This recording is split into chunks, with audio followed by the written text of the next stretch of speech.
Hello, everyone. Welcome back to My Arc Stories podcast. And today's episode, it was so much fun talking with him because he's an architect who is licensed in the US, but he's currently practicing in both Nepal and in the US. And his studio's name is Studio 2.0.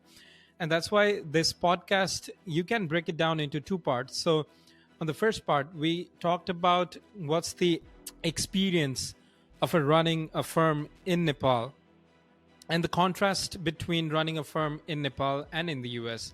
Whereas on the second part, we talked about his ARE's experience. And specifically, I would really recommend this to all the international students who are thinking like if they really want to study ARE, because he gave some of a very great insight about ARE and what was his experience. I highly recommend you to go through this podcast. If you even don't want to listen to the first part, which is mostly about Nepali architecture and the practice, you can just skip it to the second part, which is ARE, and I will provide the timestamp down in the descriptions below. And now let's enjoy the podcast.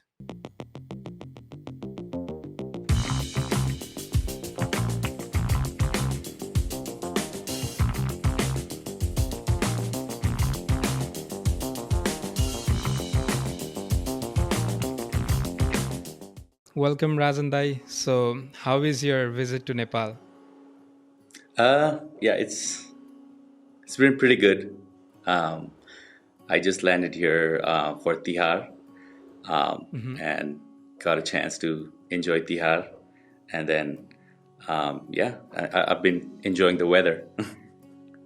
Oh yeah, you are basically based in Austin, right?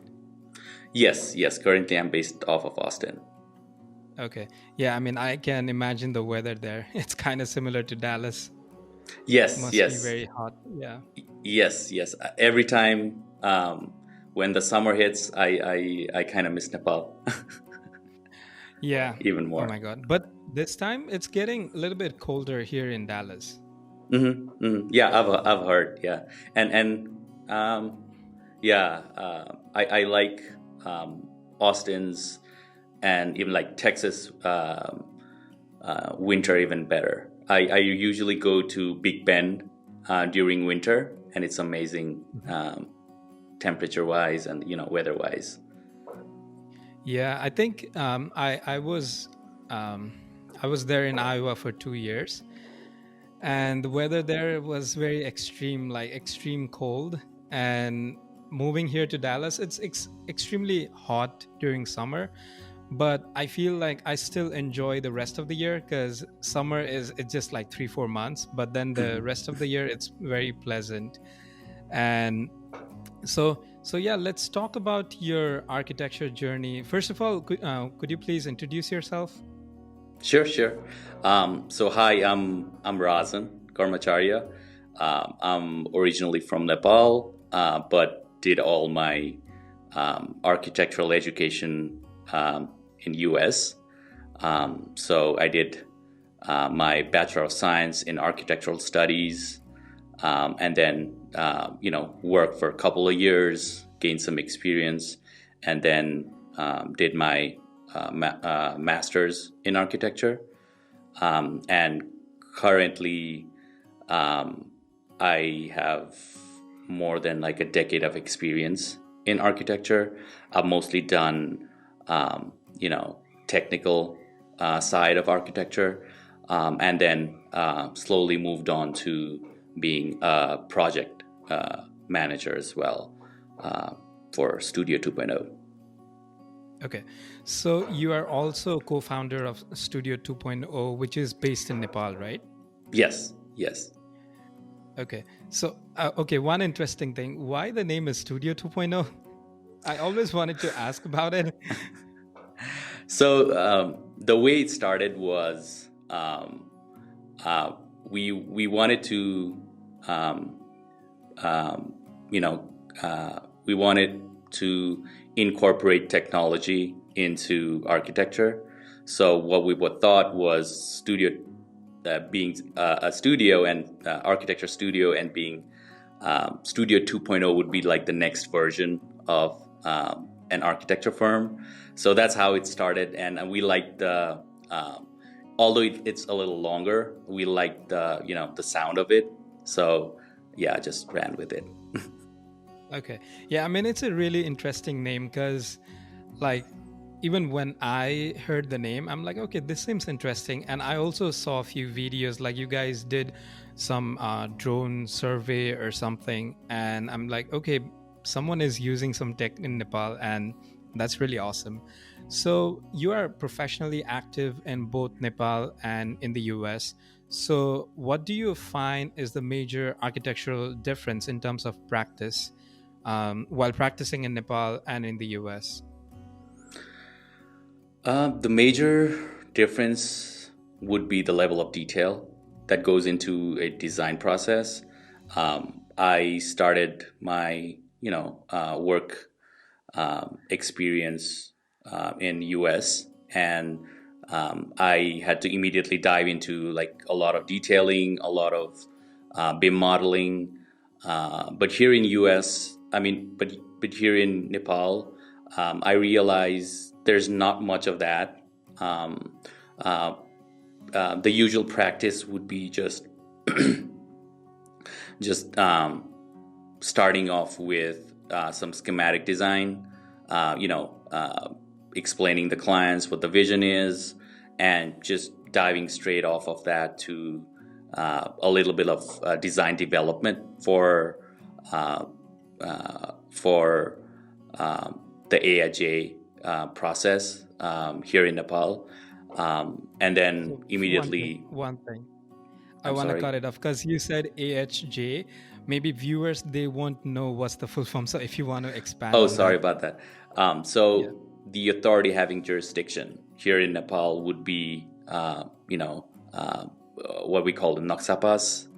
So the requirements for that is very minimal. So all the drawings necessary for that process is uh, compared to US, it's very minimal. So usually, what the process is in Nepal is what I've seen is you start off with schematic design, and then do some like design development, and then come up with all the elevations, floor plans, just the basic ones, and just submit it to your local government, and then they give you a permission to start the construction process, and then you immediately dive into construction administration part. So you're skipping a whole phase of a design, which is kind of a little bit troubling, because a lot of finishes, a lot of detailing is just skipped in this process. And also, it's also because the client does not understand the construction documents part of the design here in Nepal. So they prefer not to, spend a lot of like energy or time, or their hard-earned money on construction documents, because it's more technical, and they don't understand it. And we had to educate them a lot. And the reason we started Studio 2.0 was because of specifically because of that, because we wanted to focus more on the BIM side of things, so that we could execute a design very efficiently. But we also realized that there was not much, on the contractor's end. We realized there was not much, skilled, like technically skilled people who could understand all the technical aspects of a construction documents. So that was a challenge here in Nepal too, which is not in US, because most of all the general contractors already are familiar with the construction documents that we as architects produce. Yeah, I think not just contractors, might be lots of consultants. They might be still based in AutoCAD, Mm-hmm. and yeah, that's what I was thinking too. Because if an architect is only using BIM, then that's like just the half side of the work. Because you need other people to collaborate on that as well, and then you can produce the whole model with all the building informations on it. So, what do you think is the most challenging to improve in architecture practice in Nepal? Um, hmm. I think the most challenging part is, um, first of all, convincing clients to hire engineers, like consultants, because Hmm. here in Nepal, like even if you get hired as an architect, you are expected to come up with all the plumbing, all the electrical um, uh, drawings yourself, which is not a very I mean, we do know the basics of plumbing and electrical, but there's it's not a default practice that a client is willing to hire um, electrical engineers, plumbing engineers, mechanical engineers for a project. But I think it's slowly changing for big projects. But I'd like to see that in small projects as well, because small projects also deserve that kind of attention. Um, so yeah, that's one of the major challenge would be convincing the client to spend more on design rather than materials at the end of the process, because what I've seen is you don't want to spend um, you know more to save less, so um, so yeah, I would say I would refer clients um, spending a lot of their energy on design rather than construction materials. So that way, a lot of things could be efficiently sorted out before even the construction starts. And um, the regular practice is a lot of troubleshooting is done during the construction process. Um, but I think we should be more focused on, um, you know, forecasting all the problems that could be, that could show up in our construction, and then just like troubleshooting it before just construction starts. So that would spend. I mean, that would save a lot of clients money and we as designers energy during construction. Hmm. So, you said that like client they don't want to spend much time on construction documentation and all. And is it just in the smaller projects or is it in the bigger projects as well? Because my experience in Nepal, it I just worked for like 1.5 year, very limited. So I just wanted to know it from you. Um, like big projects are more complicated, so the clients has to Hmm. rely on those complexities. But even for, I mean, a mid-rise building, right? So if the Hmm. it's like what 4 or 5 story high building, the complexity is pretty great. I mean, if you're talking about like incorporating plumbing system into a building and synchronizing that with like electrical drawings, uh, you know, uh, uh, structural drawings. Um, I've seen, and it's also coordinating different materials within the subcontractors. So if a building, I've seen a building, um, which use both metal and wood, and then it's because of the coordination issue they couldn't figure out like a small detail, and it looks out of place.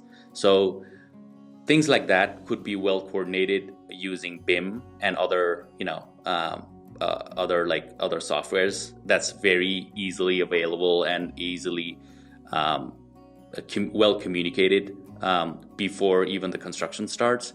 But not using those tools limit the possibility of design, and also um, uh, and also is not helping with the finishing, coming up with a good quality finishing.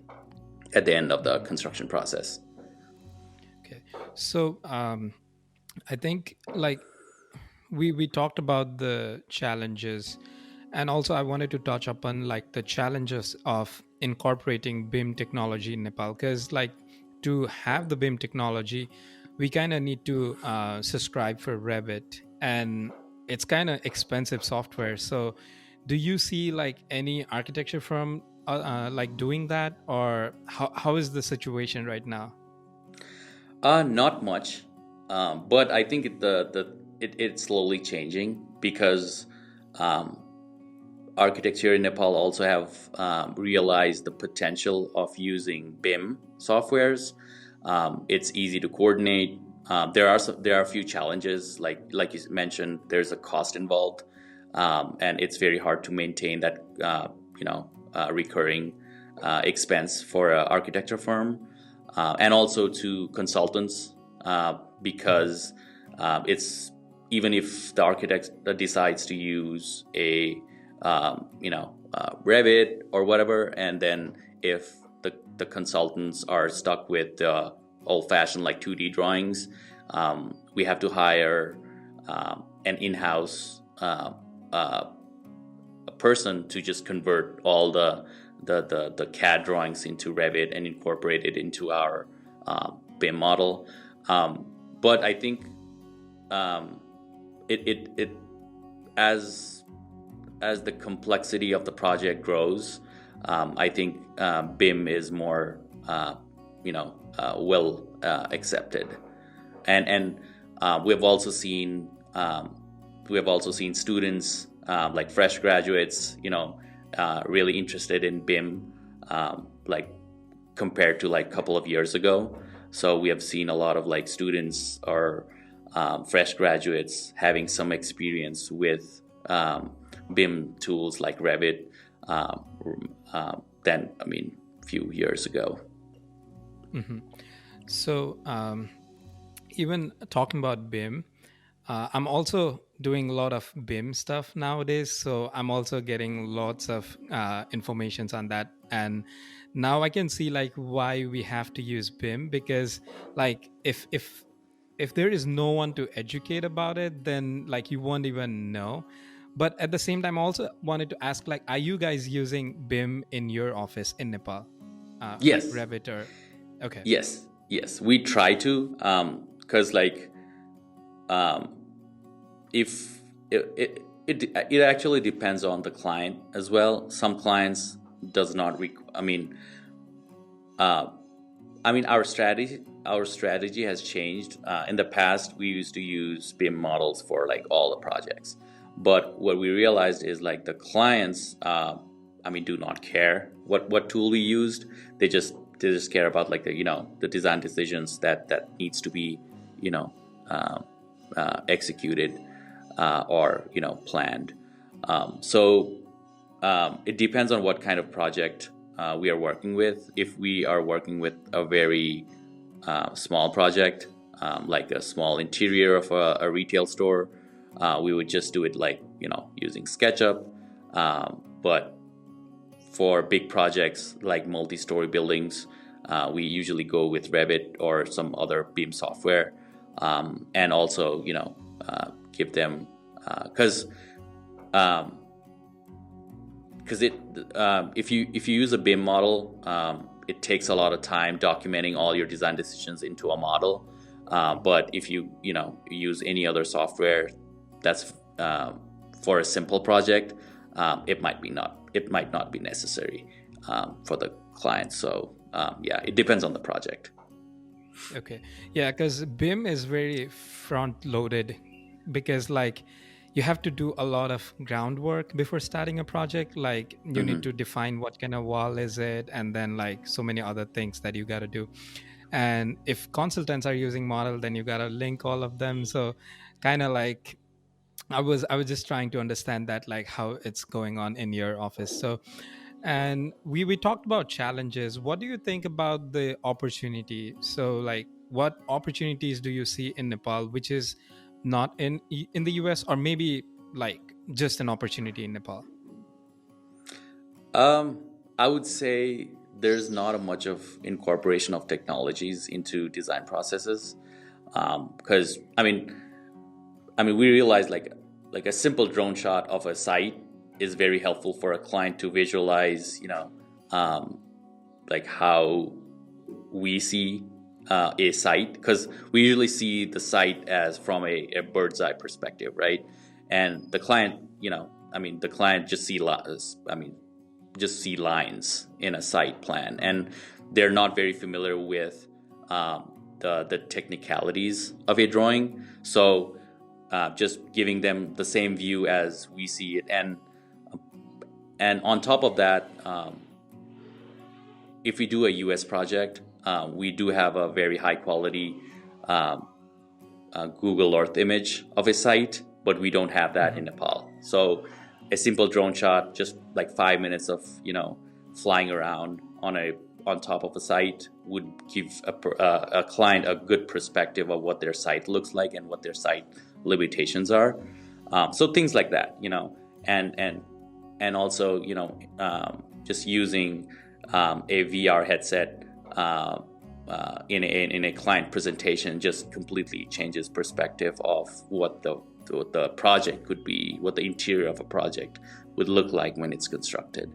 So small things like that really helps communicate a lot of things with the clients. And I think what we realized is a lot of since architecture is a very technical field, and we have a vision of our own, and we do have everything inside our minds when we design things, and we do know it works, but a major challenge is how do we communicate that to a client who are very who are non-technical and who don't understand all the technicalities of a project which has not even been built, right?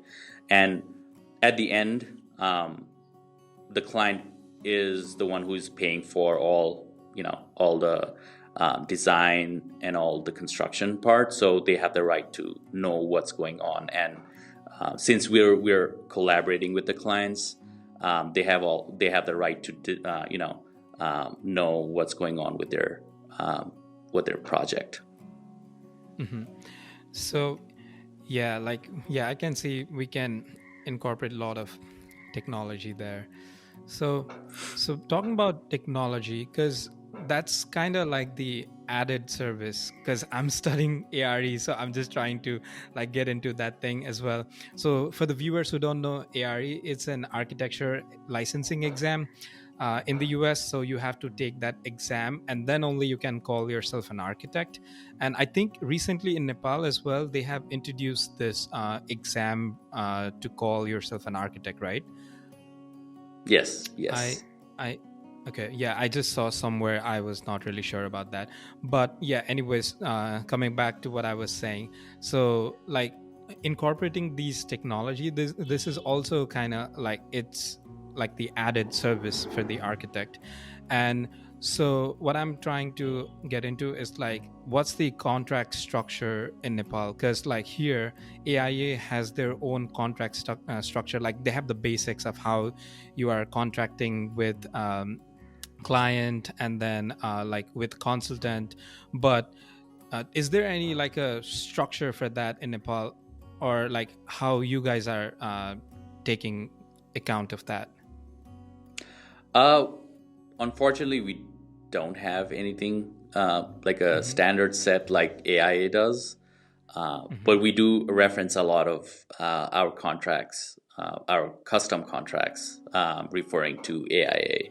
So AIA has done a pretty good job at coming up with all the contracts, like the elements in the contracts, listing out all the elements in the contract. We do use that in Nepal, but from our experience, a contract is just something that's it's not a mandatory process, and the clients are not expected to sign a contract before a project starts, which is very different from in what usually does in the US. But Um, Here, it's mostly um, you get clients through networks, Mhm. your personal network, and then they kind of like trust you to execute the process. So basically, I would say, um, I mean, we do have contracts and we do go through all the contracts and details of the contracts, but the clients usually don't refer to those contracts during the design Mhm. process. Yeah, because I was kind of interested in knowing about it because, like, I even when I was working in Nepal, so I was doing like few freelancing projects, and the one of the challenges in Nepal is like it's so hard to get money from client for the young designers or young freelancers because I don't know, it's just like maybe the culture of what it is. So also like my another question on top of this is like how is the payment structure working in your firm specifically, because like here there is like an invoicing system, right? Like they Mm-hmm. have it for they have the timesheet for 15 days and then like they submit it to the client and then you gotta pay kind of stuff like that. But Mm-hmm. is it like that in your firm, or how do you guys work do that? Um, I guess I would say it depends on the client we're working with. Some Hmm. clients have we have clients just that paid the entire amount just before even the drawing started, um, like the full amount. It's not just like advance, but um, it's just um, we just because the payment process is really important for the design process too, because we don't want to be, holding off of uh, the design drawings or whatever, and add to the complexities of a project. So we kind of try to resolve the payment issue before we start, by talking to the client. But I think uh, the most efficient way to do it is just like get paid half before and then get paid the half of it later.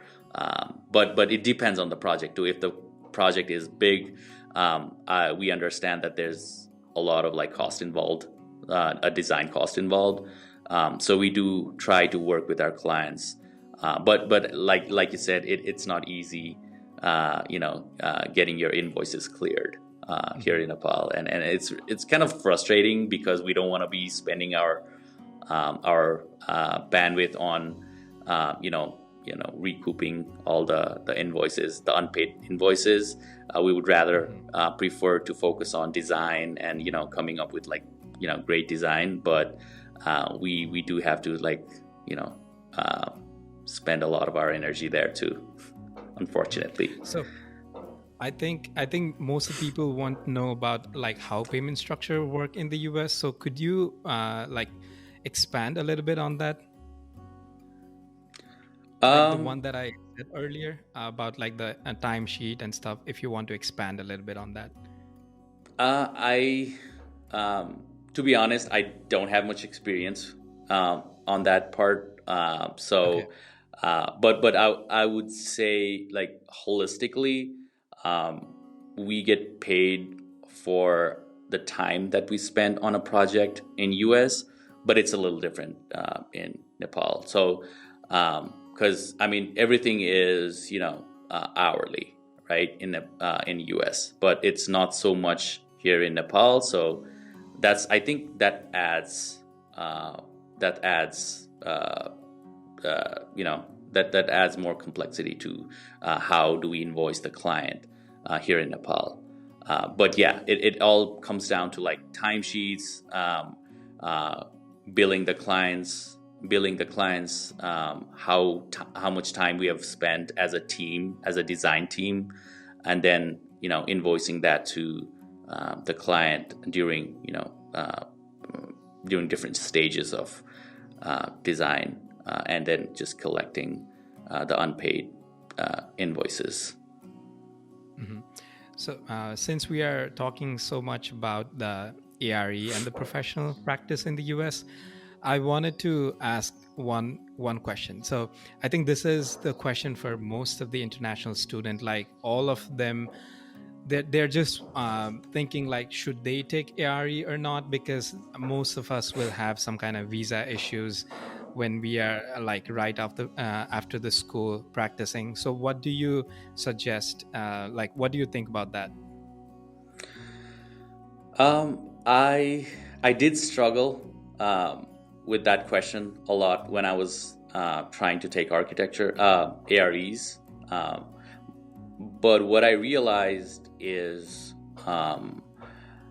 after going through all the rigorous process of getting licensed, doing all the diligent work of going through all the resources that Ancarb has, it kind of like gives you a holistic view of what architecture practice is. So to start, I mean, like couple of years back, while I was struggling, because taking AREs is a huge investment, like not just monetary wise, even like you have to spend a lot of your time and energy, and it's a very grueling process, and before you dive into that, you kind of like question yourself, like, is it worth it, right? Yeah. So I mean, to be honest, like I actually even like read books to see if it was even worth it before I dove into it, right? Although the book didn't help, it was very but what I realized is eventually to to excel your career, at one point you have to get licensed, because in the process you'll know a lot of things that you didn't in your architecture school, or even in your while you're at work, right? So even though I had like a lot of years of experience, when I took my AREs, I had like 8-9 years of experience under my belt. There were still things that I didn't know, that I learned from while studying AREs. It's kind of like a crash course to elevate your career.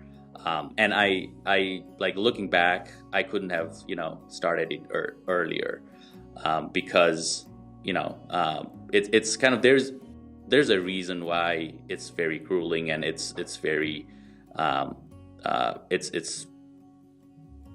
it takes a lot of your energy, but I think it's, looking back, it was worth it. But and the sooner you finish it, the sooner you get you get chances to get promotions or whatever you're looking for, or start your own company, and your clients, they'll treat you with respect, and you'll get respect from your colleagues, that too. So it increases your credibility, which is very very useful in our field.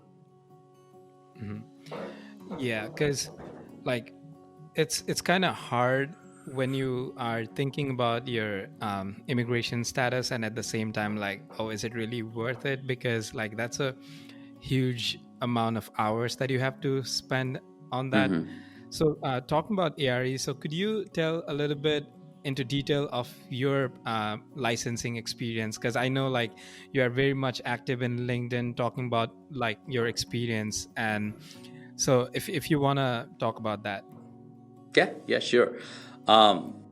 So I had been thinking about like taking AREs for a long time, but when COVID hit, I was not in US. I think I was in Delhi, and then I realized that I had more time in my hands. Like the workload was not as busy as it was, and fortunately during that time, NCARB went remote, so we could just take AREs remotely from anywhere So then I decided that this was time for me to just like dive into it because I had more time than I usually had. So and when I started, it was just like, I'll be I read online, and there were like a couple of forums that said like, you see those threads that starts with, I finished my AREs in like 2 months and 3 months, and like I thought like, I mean, if they did it, like I could do it too. So and just wanted to like, get it over with, because I've been thinking about AREs for such a long time, that I just wanted to get it over with.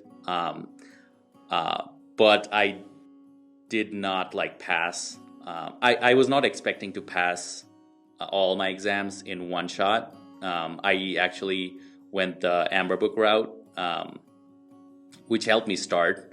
But like I tried to finish it in like 2 months. I prepared for 2 months, and then like gave all my 6 exams within 2 weeks, and failed miserably for like 5 of them.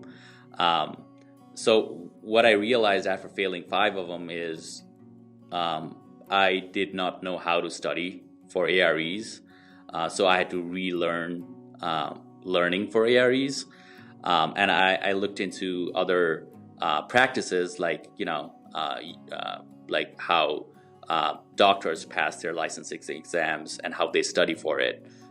So what I realized is, although you have to know the content of the AREs, you should also be, learning through active recall.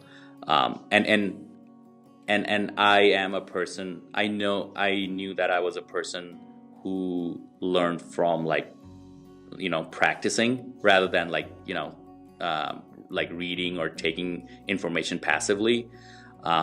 I kind of like took a lot of like practice tests. I made a lot of like notes for myself while, while reading books and while going through resources, and did a lot of like custom flashcards.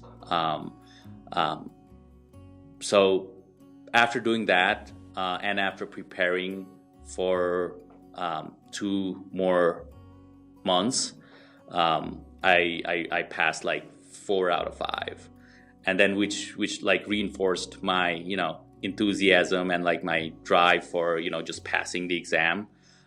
So after preparing, and I had to take a break for a month due to like personal projects, but like after a month of break, I just prepared for another 4 weeks and passed like the final exam.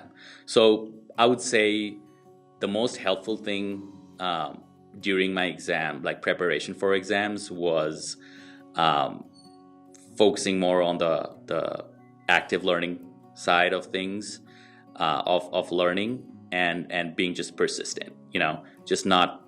I mean, it's not easy to be persistent if you like fail like 5 of the 6 exams, but I rather saw it as a challenge than just being set back, and I focused more on like at least I passed one exam so that I don't have to do the same exam again. So I rather focused more on getting exams, like passing the past exams, rather than just focusing on the failed exams, and took it as a challenge to just go through that preparation for the next round.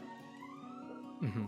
So when you said active learning, could you define what that means?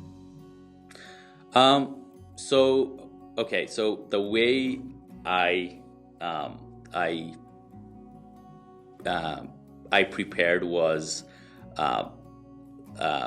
I started with the passive learning method, which is more like taking in, like absorbing the information, the content, like reading books, like listening to lectures, and the active learning would be more of an interactive learning, like discussing discussing a question in a public forum or with a colleague, or taking practice tests where you kind of like have to recall the information that you studied. So one way to put it is, um, one analogy I like is, it's kind of like, passive learning is like hoarding a book, and all the information of a book, and you have to organize those books in your like mental library somewhere, and you have to be able to retrieve those books when you need them, right? So if you're not able to do that, what's the point? So um, so if you like if you consistently um, recall the information that you have learned, it kind of like, it kind of helps you, uh, reinforce what actually happens in an ARE exams, because they ask you certain things and you have to recall those information that you learned during your preparation. So active learning is basically um, uh, going back and forth, like learning things and also recalling the information that you have learned during your preparation. Mhm. So I was just wondering, do you know anything about the licensing exam in Nepal? Because I was just thinking, like, what's the model in Nepal? Because do they have like multiple exams like here, or is it just a one exam? I frankly, I do not have that idea, because Okay. I've been, I've not had a, I've never I've never gone to university here in Nepal, so Yeah. honestly, I can't tell. Okay. Yeah, just a random question popped in my head when we were talking. So, um, what kind of change you felt as a professional after taking ARE? Because like there must be some shift in terms of your horizon of thinking, or like how did it make a difference in your role working as an architect? Um, One major change was, during AREs, I had accumulated a lot of resources, um, like my personal notes, a lot of books that I referred to. Like for example, I referred to American Graphic Standards a lot during my ARE exams, and the way ARE is set up is it also teaches you how to like use those resources, right? So one quick example is like in during case studies, you have to go through a lot of PDFs and a lot of information, in like in a short period of time, uh, and you use tools like search and all, that helped, um, after I passed those exams too. So I think one major thing that helped me was I still use those resources that I collected during my AREs, um, right now. So, because I mean, it's kind of like, you've already done all the due diligence of like collecting all the documents, all the resources for yourself. So if I have to do some like code related stuff, I already have a book that I refer to, or the book that I used during my AREs, and the resource that I used. So there are a lot of tools that you will use during your ARE, and it doesn't have to be the same, but you'll still use that, well, when you're already licensed, and it saves a lot of your time, during work, too. Okay. So, could you tell a little bit about your position right now in the firm you're working, and what's your role? So, Yes. because I saw you, you're more into a project management side now. So I just wanted to know about what's the difference of being a project manager and the architect, which is basically like what people mostly have in their mind is like designing and all. So just wanted to know more on that. So I started my career with more like on the technical side, and I think most architects do. So eventually, as my career progressed, um, I um, I realized that the communication that happens, the coordination that happens, is also important, as important as design, uh, uh, drawings, and all the technical stuff that we do. So I eventually, you know, I eventually realized that to be a good architect, you also need to communicate your design, communicate your, you know, coordinate with consultants, coordinate with clients, and keeping track of all the design deliverables, the timelines that's associated with the project, and that it's a lot of work too, and you can't do it on a big project and a big complex project. It's very hard for you to just do all that and also design. I kind of, uh, you know, uh, I was kind of uh, more like was inclined to that part of architecture as well, and was more interested because personally, I also like managing a project and keeping it on track while the project is going on. So after I was exposed to that, I was more driven, on the project management side as well. And what I realized was being a senior architect and being a project manager is kind of like um, it's kind of on the same level, but you're doing like two different aspects of a project.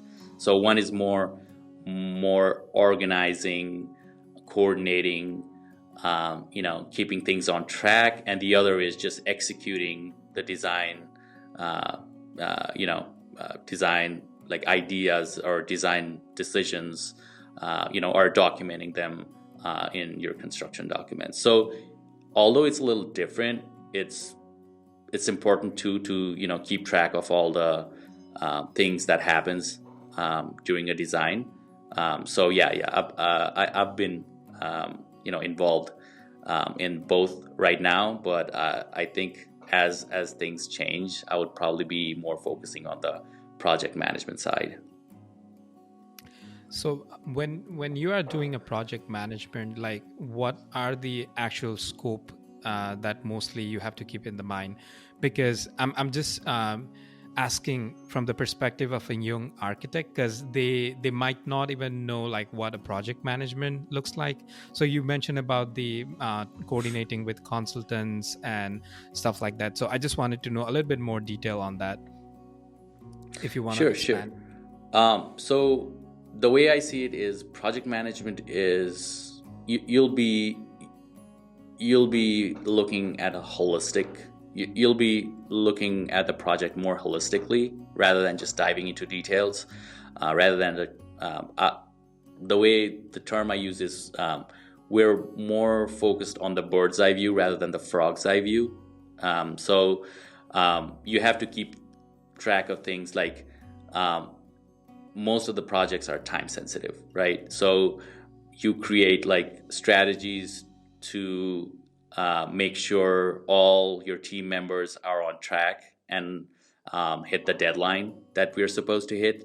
And also, there's like a lot of like costs involved, and clients are very sensitive about like time and cost, and we do have to do that like consistently and periodically to make sure that we have a quality design, and finishing it on time and within the budget. So we want to be really mindful of the cost and time without compromising the quality.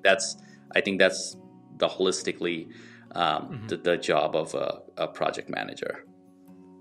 Exactly. So basically, not diving more into like the design aspect, but just keeping those things, like keeping those things on check, like communicating with the person who is actually designing, by like talking with clients and stuff like that. Okay. Mhm. And so I also saw that you took this one certification recently, called PMP. So what is that exactly? So so yeah, that's when I was starting to get into project management, and a project management certification, PMP certification, is a certification for project management, not just architecture. I don't think architects are required to have uh, that certification, but if you want to manage a project, even outside of architecture, um, that was what I wanted to know more about. Um, so what I learned from that uh, process, what I learned from that certification, is um, uh, the project management system, the project management um, that we follow in architecture is called a traditional project management, and there's a more agile project management that happens for managing a project like a software project, right? Because in a traditional project management, what happens is the end goal, and you plan for that. But sometimes what happens is like there are a couple of like there are like other projects like software projects which you don't know the outcome, right? Because you have to be more involved with the user, and you have to be like have like, instead of having a long-term goal, you have like short-term goals, and you get feedback, and then you just like revise your plan. So I learned a lot of that during the PMP certification, and I mean, and that could also be implemented to architecture projects. But I realized that there was more strategies to just like traditional project management. So yeah, we talked so much about architecture and then architecture in Nepal and stuff like that. So okay, I wanted to ask, like, what do you do for fun? Just jumping a little bit into different topic, because like most of the architects, like why I'm asking this question is like sometimes they just think about architecture all the time. So I just wanted to know, like, what do you do for fun? I like going to museums. Um, Hmm. I mean, whenever I get a chance, I go to museums. I know it's a little related to architecture. I am kind of like an architecture nerd when going through these museums. I do, I'm aware of the spaces that they create, but the artwork, I really enjoy, just immersing myself into them, because I think it kind of like it kind of is a forefront of uh, our society, and like the thought process that goes into a certain artwork. So I try to plan an art trip every once in a while when I get the chance. Okay. Do you have like any favorite artwork from favorite artist or something? Um, yes, I think um, um, there's one artist, um, uh, Donald Judd, who does like amazing industrial art, um, uh, and he actually has designed some like buildings as well, but he is more like a sculptural artist. So I love the way he details all his sculptures. But Hmm. he is one of my favorites. Okay. Now, I mean, I can see when you said detail for the sculpture, and I'm like, okay, you already mentioned previously, like you are more inclined into architecture detailing as well. So I can see some parallels there as well.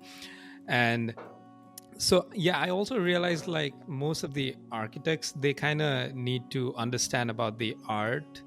I mean, not understand, at least like have some sense, because back then when I was like studying in Nepal, and I was not much into art, and then there was this one studio and where we had to reference like so many art pieces from the other artist, and it felt like we were using reference from artists, and that's how it opened like a different dimension of thinking the concept, rather than like when we are doing research, like mostly we just follow star architects. We'll be like, okay, BRK angles, we need like this form going here, here, and then like cutting off. But I feel like concept development is it's a really important thing, that you can have like a different ways of doing it. And I feel like art is one of the thing that you can really get inspired from. So like, do you ever think it that way? Like, have you ever think it